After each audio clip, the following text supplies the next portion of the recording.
une soirée d'hommage, coparrainée par l'UNESCO et ministère de l'Éducation, des Sciences, de la Culture et des Sports de la République d'Arménie, s'est tenue le mercredi 29 septembre 2021 à l'UNESCO, afin de marquer le 100e anniversaire de la naissance du réalisateur et scénariste français d'origine arménienne Akhod Malakian, dit Henri Verneuil. Il s'agit de l'un des anniversaires auxquels l'UNESCO est associée pour le biennium 2020-2021. Cette soirée de célébration organisée avec le soutien de la France et de l'Italie fut l'occasion de revenir sur l'œuvre et le parcours d'Henri Verneuil. Ainsi, un film biographique sur le cinéaste fut projeté et l'orchestre symphonique Padeloup interpréta ses plus belles bandes originales sous la direction de Jean-Claude Petit. Différents intervenants, dont Roselyne Bachelot, ministre de la Culture de la République française, Varam Dumanian, ministre de l'Éducation, des Sciences, de la Culture et des Sports de la République d'Arménie, et Véronique Roger-Lacan, ambassadrice, déléguée permanente de la France auprès de l'UNESCO, ont pris la parole. Quelle trace a laissé l'œuvre d'Henri Verneuil ? Vous savez, le secrétaire d'État français a exprimé l'idée suivante. Il a dit que, si de nombreux artistes d'origine arménienne comme Charles Aznavour, Michel Legrand et Henri Verneuil n'étaient pas là, la France d'aujourd'hui était une autre France. L'œuvre d'Henri Verneuil est devenue un héritage mondial. On parle de célèbre film Maïrig d'Henri Verneuil, le ministère arménien a noté. Dans ce film, Henri Verneuil a parlé de lui, de nous les Arméniens, il a raconté l'histoire du génocide arménien. Réalisateur de plusieurs dizaines de films à grand succès en France et au niveau international, parmi lesquels Lavage et le prisonnier, Un singe en hiver ou La 25e heure, Henri Verneuil a collaboré tout au long de sa carrière avec les plus grands acteurs dont Jean Gabin, Claudia Cardinal, Jean-Paul Belmondo ou Omar Sharif. Pour moi, Henri Verneuil est une cinéaste humaniste, ses sujets sont autour de l'homme, ses espérances, ses déceptions, ses amours, ses dangers. C'est pourquoi son œuvre reste d'actualité. Je suis fier que cet événement est organisé avec la participation de notre ministère, que ici à l'UNESCO s'est déroulée cette cérémonie d'hommage, avec la participation de ses enfants, des amateurs de son art, des artistes et personnalités français et que la salle était remplie. Étant entièrement intégrée dans la culture française, l'œuvre d'Henri Verneuil garde en même temps les traits de son identité arménienne.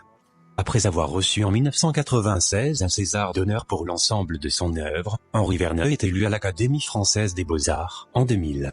Dans le cadre de la soirée, le dudukiste de renommée mondiale Levon Minassian a interprété plusieurs œuvres.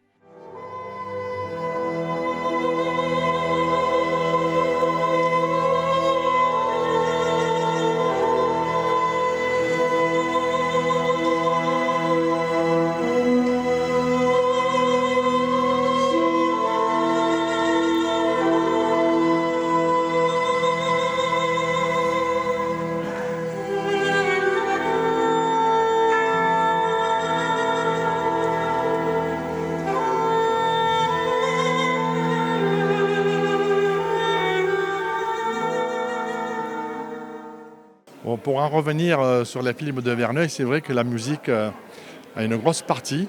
Et donc sur les musiques de Maïrik et de 588 rue Paradis, dont Jean-Claude Petit est intervenu et a composé la musique, c'est pour moi un grand honneur de l'interpréter avec le doudouk, qui est notre instrument principal d'Arménie. Et je suis ce soir à l'UNESCO, encore une fois, très honoré de les avoir interprétés avec l'Orchestre Philharmonique. Donc la musique, c'est vrai que derrière un film est super importante et quand le film a du succès, la musique suit. Et sur le film de Verneuil, dont Maïrig et 588 rue Paradis, que Jean-Claude Petit a composé la musique, c'est vrai que notre musique a pris une ampleur importante dans le monde. Et moi, je suis très très fier en tant qu'aussi ambassadeur de mon peuple de l'avoir interprété avec notre instrument premier d'Arménie, le doudouk. Donc je remercie Jean-Claude Petit de m'avoir trouvé, de m'avoir fait jouer dans le film il y a quand même pas mal d'années aujourd'hui. Et on continue dans les concerts à interpréter avec le doudouk et les gens sont tout le temps émus d'entendre cet instrument qui est magique et magnifique. L'acteur Jacques Inersiesian, qui a interprété le rôle d'Abgar dans le film Maïrig, a également assisté à l'événement. Il dit que la première conversation avec Henri Verneuil a resté dans sa mémoire. La première fois que j'ai vu Henri Verneuil, ça a été un peu compliqué. La deuxième fois, je l'ai eu au téléphone, ça a été très très compliqué. Parce que je devais dire une seule phrase dans le film. Et je n'étais pas content, pas parce que c'était une seule phrase, c'est parce qu'il ne m'avait pas choisi. Donc la deuxième fois, je l'ai eu au téléphone et je lui ai dit « Vous ne m'avez pas choisi et je suis très malheureux, vous passez à côté d'un acteur ». Et je disais ça à un immense metteur en scène. Et il m'a entendu. Et il m'a tellement entendu que quelques temps après, il m'a appelé pour me faire des essais pour me donner le rôle d'Abkar. Et le plus beau moment qu'on a eu, c'est à l'Opéra de Marseille, où pendant un quart d'heure, à la fin du film, les gens debout ont applaudi. Et je vois Henri Verneuil me regarder et on avait achevé quelque chose dont on sentait que c'était important, mais on avait une reconnaissance l'un vis-à-vis de l'autre. Voilà. Donc c'est un immense souvenir pour moi. C'est le point d'orgue de ma carrière, Maëlik.